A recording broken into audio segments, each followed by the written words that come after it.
Olá pessoal, sejam todos bem-vindos a mais um encontro aqui no nosso canal da Sociedade Chesterton Brasil.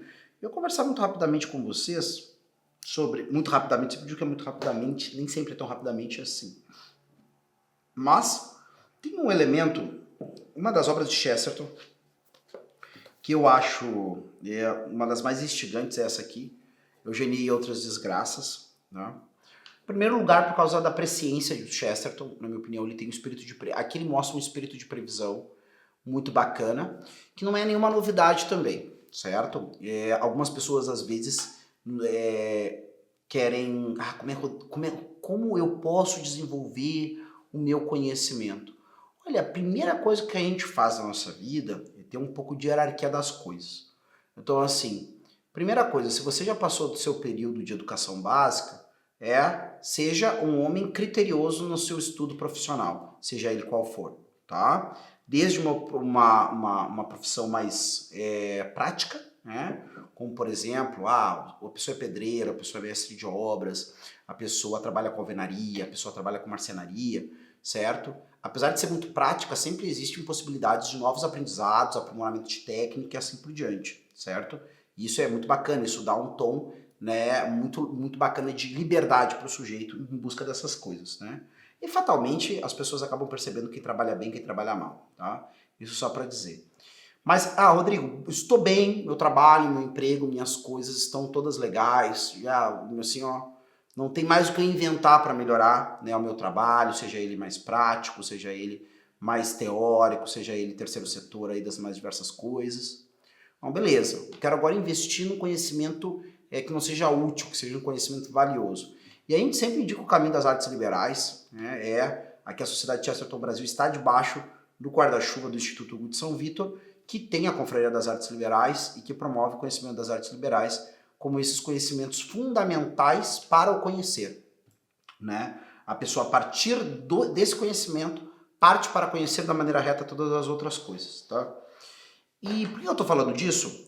Porque assim, quando você tem posse dos fundamentos, né, do que se trata cada coisa de verdade, do que se trata, né, a culinária, do que se trata a engenharia, do que se trata tal coisa, você consegue perceber quando começam a acontecer desvios, né, no caminho, né? Quando você começa a ver que a estrada que você está pegando, se está, né, tá tendo desvio na estrada. Então é aquela história muito boba, né? O pequeno desvio no começo da rota vai acabar gerando um grande desvio, né, conforme o navio cada vez mais vai aprofundando nos mares, certo?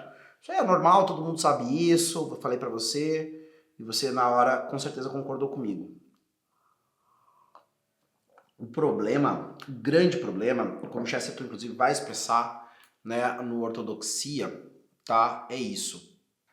Acontece muitas vezes que uma coisa pontual, que as pessoas acreditam que vai ter apenas uma consequência restrita, a curto prazo, talvez para alguns anos ou coisa do tipo, acaba sendo justamente esse desvio na rota que acaba nos levando lá para longe, né? Para muito longe, certo?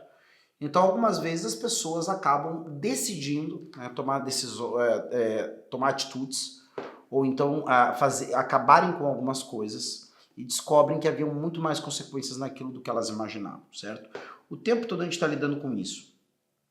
E novamente, por que o Chesterton é presciente? Por que o Chesterton prevê, né, a radicalização, né, o recrudescimento, a piora da situação em relação a alguns processos que tiveram início lá na época dele, até a década de 30, que agora a gente está vendo as consequências mais radicais, certo? Várias coisas que são falta de clareza, que aqui também eu não vou querer ficar nomeando, tá? Para não entrar em polêmicas desnecessárias, até porque cada um tem uma parte do seu processo, cada um está num lugar do caminho, então, certo? Mas certamente você já viu algumas coisas que você percebe que as pessoas estão pensando muito errado, né? E para você é algo praticamente óbvio, né? Olha, é claro que isso é isso. É claro que se uma pessoa é assim, ela tem essa característica, ela é isso. Se ela tem essa característica, ela é outro isso. É claro que se eu saio na rua e olho e tá o sol, né, no alto do céu, é dia. Se tá a lua, é noite, né? Então, e você encontra outras pessoas que parecem que não têm a mesma clareza, tá bem? Chesterton não é nenhum vidente. Chesterton, apesar de estar num país é famoso pelos seus astrólogos, até onde eu sei, nunca foi praticante de astrologia, nem nada disso, nem de outra arte divinatória, né? Então, excluído isso, o que acontece com Chesterton? Bom, isso com certeza está ligado ao fato de que o Chesterton sabia do que se tratava, a natureza das várias coisas que ele falava, tá? Rodrigo, de tudo que Chesterton falava, Chesterton tinha essa capacidade de ver à frente? Olha, no mínimo nós temos como ter garantia disso, por exemplo, quando o assunto é a vida humana, a dignidade da vida humana, a moralidade em relação ao trato da vida. Tá? Porque se ele não tivesse noção do que as coisas são e qual o valor que certas instituições, certos tabus ou mandamentos ou proibições têm, certo? Ele não teria acertado para o caminho que nós vamos, né, pelo menos 70 anos antes das coisas chegarem no lugar que chegaram, está bem? Então, isso pelo menos a gente pode dar. E eu acho importante a gente pensar o seguinte, Chesterton vai fazer isso com outras coisas, tá? Então, o que eu estou salientando com vocês novamente, eu também fiz isso num vídeo anterior, que nós falamos um pouco sobre a questão de literatura, de crítica literária, a capacidade de Chesterton de fazer isso, tá? Que é essa penetração, essa capacidade de compreender profundamente do que se trata, em especial, né, a vida humana, o sentido da vida humana e assim por diante, certo? Então, vou pegar aqui isso hoje, e é claro, né, gente, a gente vai percebendo, se vocês pegarem, existe um conto da primeira coletânea do Padre Brown, que é a Inocência do Padre Brown, que, se eu não me engano, o nome do conto era O Clube dos Verdadeiros Pescadores, alguma coisa assim. Assim, não é esse título, a questão se passa com isso. É um grupo de homens que se reúnem de maneira exclusiva num clube para fazerem lá um jantar e meio que se congratularem, como diria, né, Kate Cater, né, para quem não conhece, é a Kate do Titanic, certo? Se congratularem por serem os senhores do mundo, certo? Então os caras estão ali, e aí vocês têm o grande ladrão, né, a Flambeau, indo ali a aplicar mais alguma das suas.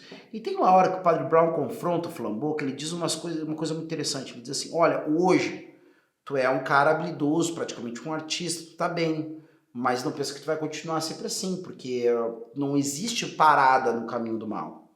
É aquilo, se nós... É como subir uma escada rolante que está descendo. Se nós, né, se nós subirmos a escada rolante, numa velocidade inferior ao que ela desce, nós vamos ser levados para baixo. Se pararmos, somos levados até a base da escada. Né? Então o mal, ele não tem local de estacionar, não tem estacionar no mal. Eu realmente vou acabar indo cada vez mais baixo, certo? Então esse que é o negócio. Toda vez que alguém começa com essas coisas de fazer concessões em algo que considera imoral, que considera mal, mas assim, ó, é um mal necessário, assim por diante, certo? Saiba que você pode estar começando sim um caminho que não vai ter parada não. Né? A parada não é descer mais um degrau, a parada é, apesar de toda a oposição, subir sempre. Né? Então nós vamos lá. Eu quero pegar, e eu acho que isso aqui é uma coisa complicada, certo? Esse livro, ele tem duas partes. Ele tem a parte 1, a falsa teoria, e ele tem depois o real objetivo, certo? Eu pego aqui essa primeira, autoridade fujona, porque esse tema para mim hoje é um dos mais complicados, certo? A questão da autoridade é uma coisa hoje, a gente fica transitando ou entre laxismo, certo? Ou autoritarismo.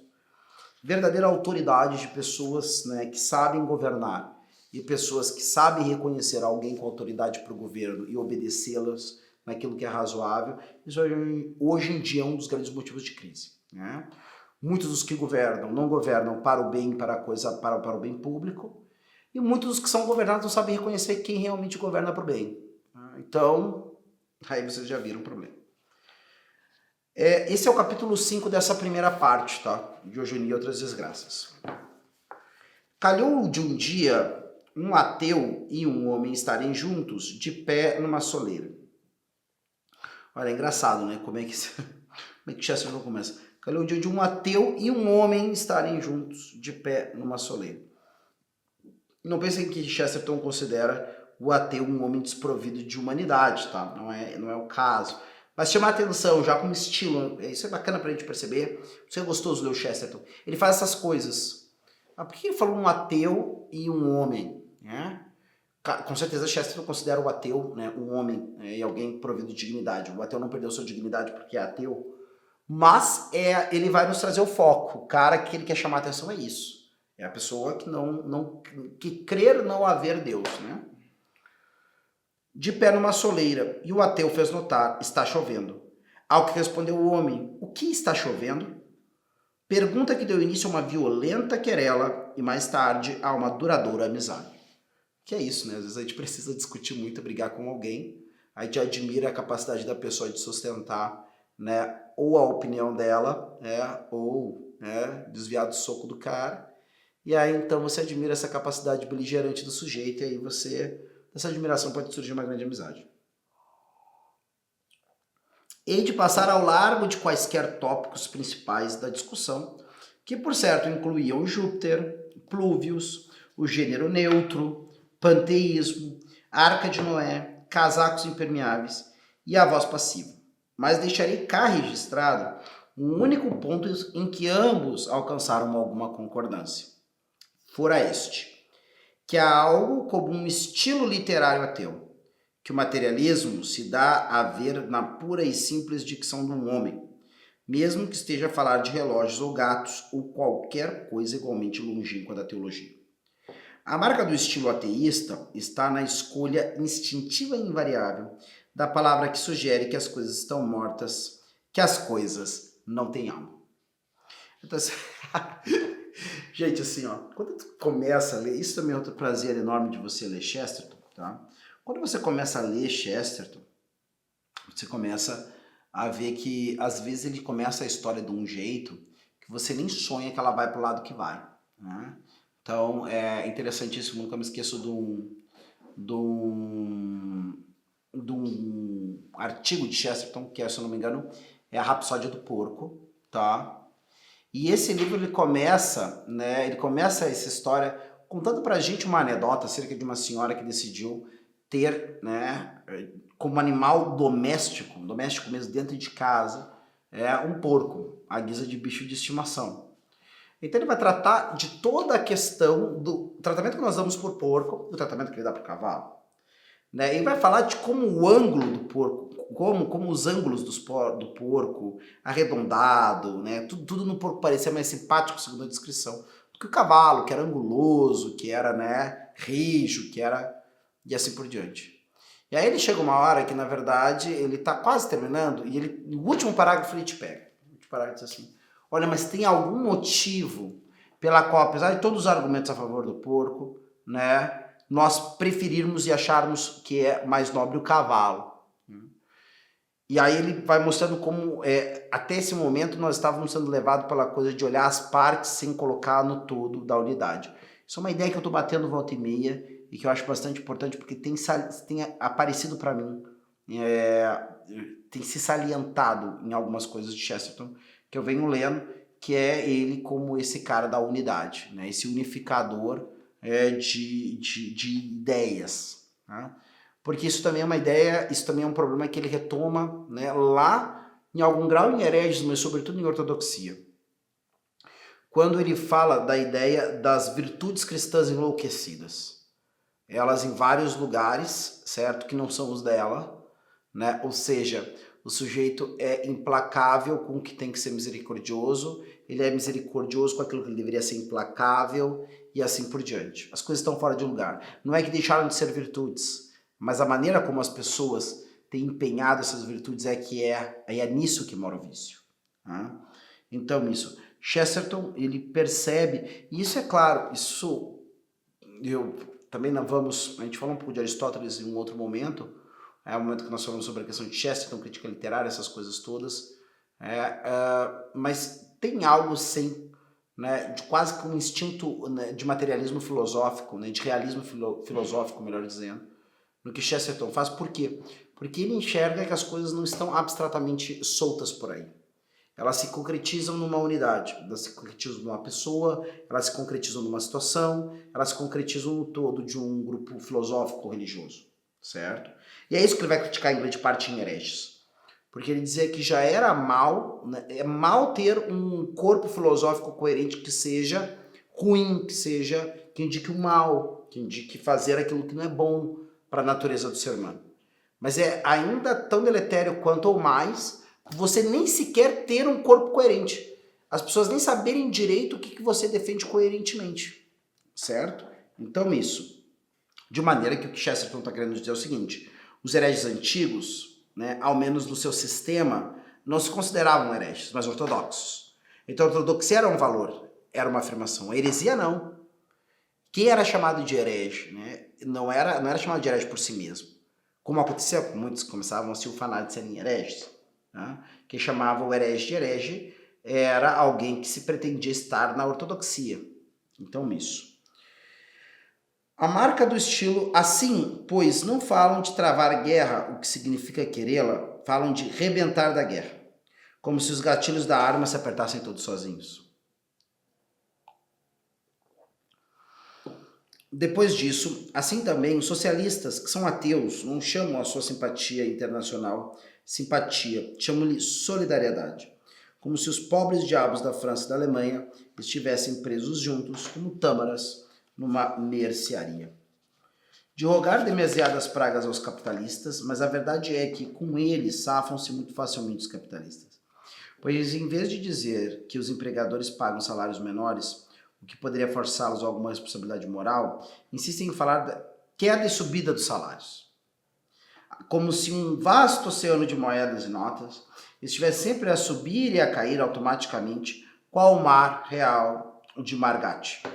Assim, não falam sobre reformas, mas sobre desenvolvimento, e estragam, aliás, a única frase honesta e viril, a guerra de classes, ao dela falar como ninguém em perfeito juízo haveria de falar sobre uma guerra, predizendo-lhe o fim, é verdade, resultados finais, como calculamos a vinda do Natal ou os impostos. Assim, por fim, como veremos, quanto ao tópico especial do capítulo, o estilo ateu nas letras sempre se furta a falar de amor ou luxúria, coisas que são vivas e se referem ao casamento ou à concubinagem como relação entre os sexos. Como se um homem e uma mulher fossem dois objetos de madeira, estando um em certo ângulo e posição com o outro, como uma mesa e uma cadeira. Pessoal, tem uma coisa aqui que é interessante, muitas vezes as pessoas... E aí, isso é algo que, muito provavelmente, antes de você ter ouvido esse artigo, se você não viu ninguém explicando a mesma ideia para você, foi uma novidade, certo? Mas, uma vez que você escuta, você entende perfeitamente o que ele está querendo dizer. E percebe que é real em grande parte, que é o quê? Que mais do que somente o pensamento, a convicção ateia, talvez uma atitude ateia, inclusive existem muitas vezes essa distinção entre ideológico e prático. Né? Tem gente que não confessa uma ideologia, mas na prática vive como se confessasse, certo? Outros confessam uma ideologia e talvez, inclusive, não sejam coerentes com ela. Tá? Mas é isso. E o que eu tenho aqui, em grande parte, a Chesterton me demonstrando que, na verdade, tá, todos esses esforços, né, que as pessoas fazem para tentar não personalizar o envolvimento nas coisas é uma maneira, e aí é interessante, e é maravilhoso, porque no fundo ele acaba conectando isso com o homem eterno. Tá? É uma maneira de tirar a personalidade das ações. Não existe uma pessoa por trás das ações. Não existe sequer uma pessoa por trás das minhas ações. Se eu colocar uma pessoa por trás das minhas ações, na verdade será outro, mas não vai ser eu. Porque se eu estou por trás das minhas ações, se eu decidir, sem mais, sem condicionamentos do Estado, sem a questão, né, de manipulação, controle, sei lá o que, eu quis e decidi fazer uma coisa, eu naturalmente vou ter que, né, arcar com as consequências dessa coisa, certo? E se as pessoas forem clementes comigo, que bom, se elas forem misericordiosas comigo, que bom, mas elas estão também no direito de me cobrarem e me punirem, porque eu quis fazer algo. E se ficar provado que eu tinha mais ou menos ideia do que poderia dar errado, eu sou responsável por aquilo ali. Tá? Da mesma maneira, também eu tenho a questão de colocar essa abstração.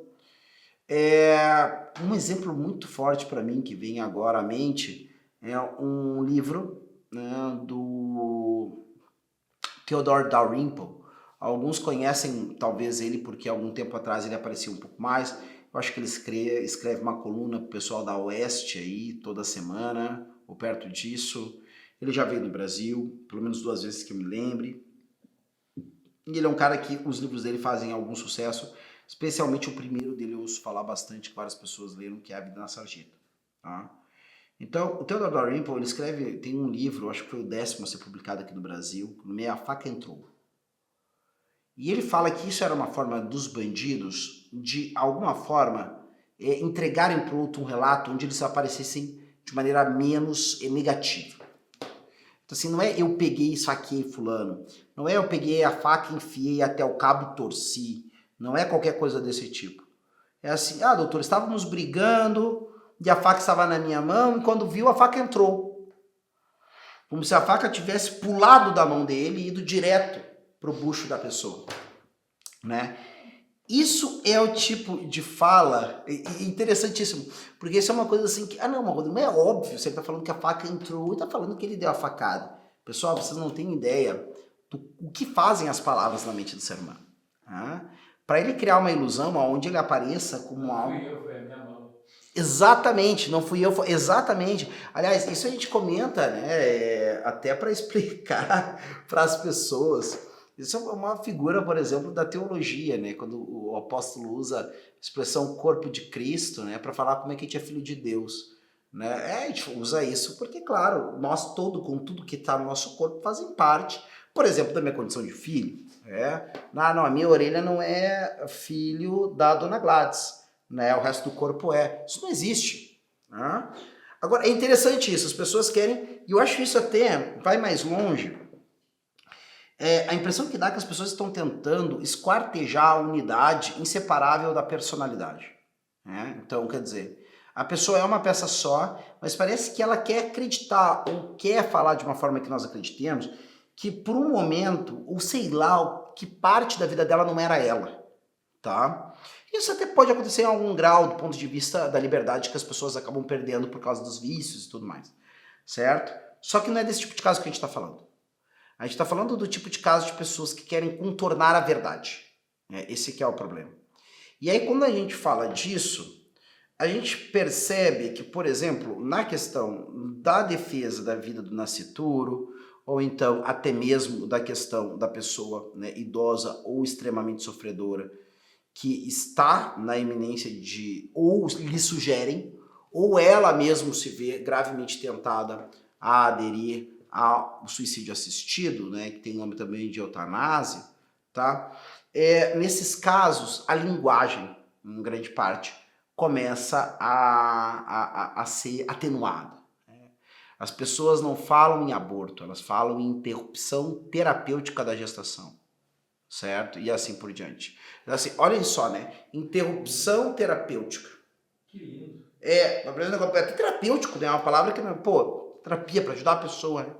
Então não, o que vai acontecer ali é simples. O bebezinho vai ser morto na barriga da mãe de maneira a não poder se defender de forma alguma, certo? Então, 2 coisas: o assassinato, né, dessa criança e a perversão da mãe, né, que faz uma coisa contra a natureza, que sabe, uma mãe, né? E aqui ninguém tá julgando ninguém, gente. A gente não tem como julgar pessoas, só Deus conhece as pessoas para poder julgá-las. A gente tá julgando atitudes. A atitude é má. Em que situação a pessoa se encontra ali? Não é papel de ninguém aqui ficar emitindo juízo. É má, é horrível, é péssima, isso não tem nada a ver. Mas o ato sim, o ato é mau, depravado, né, desvirtuado, em hipótese alguma pode ser aceito, certo? Agora, é muito fácil eu acabar usando essas expressões para acabar contornando as coisas. E é interessante, eu tô ansioso, na verdade, até para trazer para vocês aqui algumas das reflexões que Chesterton faz na sua visita aos Estados Unidos e mesmo ao Canadá, porque ele vai estar num dos locais aonde já naquele tempo se desenvolvia algumas dos usos mais interessantes ou mais eficazes da palavra e do discurso para conseguir então, né, convencer os outros a comprar, desde aquelas coisas que chegam a ser já conhecidos, chavões conhecidos, o tônico do doutor não sei o que para curar de tudo, né, que na verdade era um grande placebo e tudo mais, entre outras coisas, mas é inegável que nós temos ali no mundo comercial, instigado por isso em grande parte, né, alguns dos locais mais profícuos para o desenvolvimento do marketing. É evidente que a gente sabe que existe dentro do mundo político, especialmente no contexto da Segunda Guerra Mundial, especialmente na propagandística alemã, né, uma nova etapa, né, do senso de uso da palavra, do discurso, da propaganda, não para convencer ou para tentar mostrar para a pessoa que ela precisa de alguma coisa, mas para inventar necessidades, certo? E aí é impressionante, por outro lado, como isso tudo está conectado. Não há como negar, gente. Às vezes a gente olha, inclusive, para essas questões, e por isso que esse livro, parece que agora, a gente parando para pensar, tá? Esse livro do Chesterton sobre Estados Unidos, isso aí vai ser um fechamento numa série de processos que ele vem analisando em vários outros livros, certo? E, em especial, esse processo da questão do marketing, da linguagem e assim por diante. Para não estender aqui a nossa conversa, tá, e não ficar cansativo, eu vou terminando por aqui, mas basta lembrar que depois, nos próximas décadas, a gente vai ter vários exemplos de convencimento da opinião pública norte-americana através de estratégias maquiavélicas para conseguir, então, a anuência em vários estados do afrouxamento das leis de defesa da vida, né, num movimento que Chesterton já estava prevendo aqui, né, pelo menos aí algumas décadas antes, tá bem?